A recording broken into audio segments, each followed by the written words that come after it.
Hello everyone, today we're going to be taking a look at boxing. Now many people have problems with this challenge, and many people, Saboom, will say it's completely or mostly RNG and very little skill or timing or anything is involved. That's not actually true. There's a lot more to this challenge than many people would like to believe. And there is a timing to jabbing. Most people just like spam as fast as they can because, you know, that clearly works out. But the real trick is to time your jabs. You want to be at about, you know, maybe you want to be in time with about maybe, I think it's 80 beats per minute. I don't remember the actual number, but when I actually get to the fights, like as a demonstration, you should be able to hear my button presses from my mic. But yeah, in terms of RNG, there are some bad RNG things that you can get to happen, which are just suck to happen. He can always block. You know, if he's just blocking your attacks, there's pretty much nothing you can do. Maybe just throw like the lower hook X button press, just to like if he's blocking for an ungodly amount of time, you could just throw that in there. I typically just keep on jabbing though, and him always attacking and comboing you, that is definitely a problem, and pretty much you just have to dodge, or blocking is for wimps. Don't do any of that. However, you do want to get hit a few times, because at that, like, if you keep doing the same move over and over, it like the amount of damage you do will decrease a little bit. So you definitely want to make sure, like, every so often get like hit once or twice, just to make sure your jabs are doing a good amount of damage. And you can avoid getting comboed. What I do is, after every time I get hit, I push the opposite direction that I'm facing and then back. So pretty much it'll always be like left, right, left, right, left, right, just really quick, and then get back into my jabbing rhythm. So that way, like, a lot of the times that'll avoid a lot of combos from happening. You can still get comboed, like, you know, it's not always gonna work, but another thing to that I should probably mention is when you get in the corner, when you get the other Yeti cornered, you want to stop pushing any directions, or at least I do, because I find that sometimes when you're still pushing direction, you'll just kind of walk into him without punching. So I just once he's in the corner, I just completely stop holding any directions. So let's do boxing 1, just to test out some of the things that I've currently said. Also, you can push start there.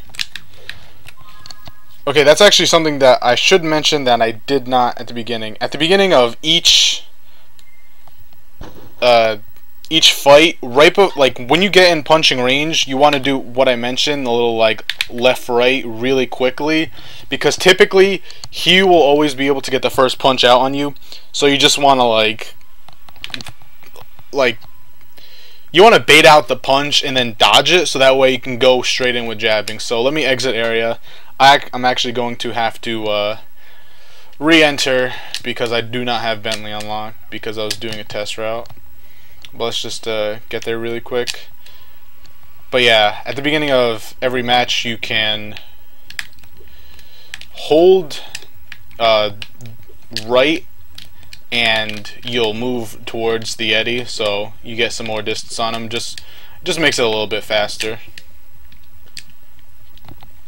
And you want to be pushing start to skip Zoe. So yeah, let's try that again.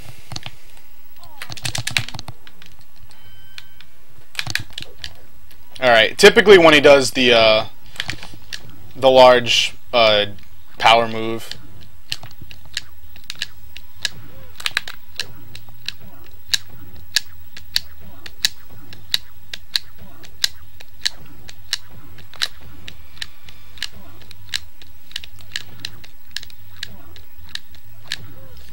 Alright, so that was a pretty bad boxing, but yeah, if he throws the power move at the beginning, there's not really too much you can do because he can usually get that in.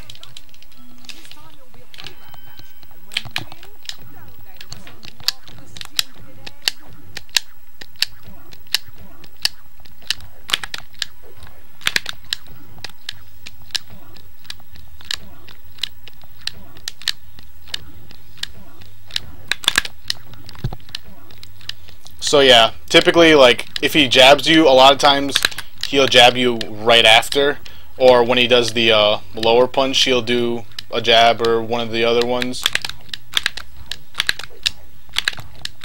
Yep, there's a pretty big combo for him. That's not good. We don't like to see that. I probably could have avoided one if I... Oh, man, now he's blocking. So it doesn't work all the time, but... As you see, I'm getting pretty close to one round. This could very well be it. Alright, so there we go. About 2.5 seconds remaining. So hopefully you could actually hear my button presses. It was very deliberate in a timing, and you know, every time I was getting hit, just do left, right, left, right, left, right. Even though it's not the most reliable thing, I have noticed it does make it more consistent and without, like, you get comboed less from what I've observed.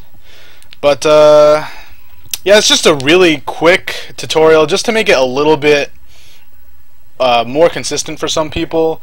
Maybe, you know, maybe you'll develop your own rhythm that you can get into, but you know, what you really want to be doing is not just spamming and mindlessly going about it. You want to have some kind of strategy. But I would recommend definitely, one, trying to get as much distance as you can in the opening by holding right as like all the text is going through. Push start to skip the Zoe cutscene with the number, so that way you can, you know, obviously it's faster to skip cutscenes. And during the first punch, like when you think you're just about in range for him to either punch you or you punch him, just do a little, you know, left right, so that way, you know, hopefully you can maybe bait out like a jab or a lower hook. And you know, sometimes you can avoid the power punch. However, you kind of want to, like, maybe if you really want to anticipate it, you will kind of want to like back up a little bit more. But I personally just like to do a quick one, and you know, after you get hit, maybe do like another, you know, a few left rights just to avoid him like chain jabbing you, so that way you can chain jab him. Other than that, there's nothing pretty much to cover. Hopefully everybody can get a little bit more consistent at this fight, because it can actually be pretty enjoyable when, you know, one, things go right, and two, when you kind of know what you're doing, it feels good. And typically you can, like, when you get more consistent, typically you pretty much 99% of the time you'll always get sub 35s, or well, 35 or more seconds on the board for boxing 1, and you can semi-consistently get over 40, which is nice. And that's the same with boxing 2. It doesn't happen too often that you can get 1-round boxing 2, but more often than, well, you can at least get pretty close, like maybe within 5 hits pretty consistently. So yeah, hope you guys can enjoy boxing.